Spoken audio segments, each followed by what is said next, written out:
Welcome to today's tutorial on finding and replacing text in Google Docs. Whether you're editing a lengthy document, fixing errors, or making consistent changes, the Find and Replace feature is your secret weapon. Let's dive in. 1. Access the Find and Replace tool. In the menu bar, click on Edit. Choose Find and Replace from the drop-down menu. Alternatively, use the keyboard shortcut Ctrl-H, Windows, Linux, Chromebook, Command-Shift-H, Mac. 2.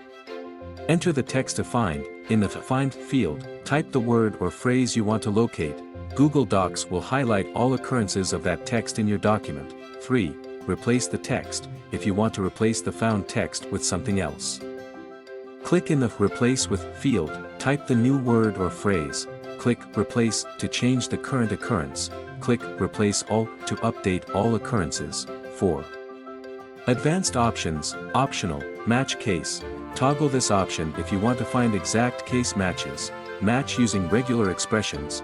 Use this for complex searches. Ignore Latin diacritics, useful for multilingual documents. Congratulations! You've mastered the Find and Replace feature in Google Docs.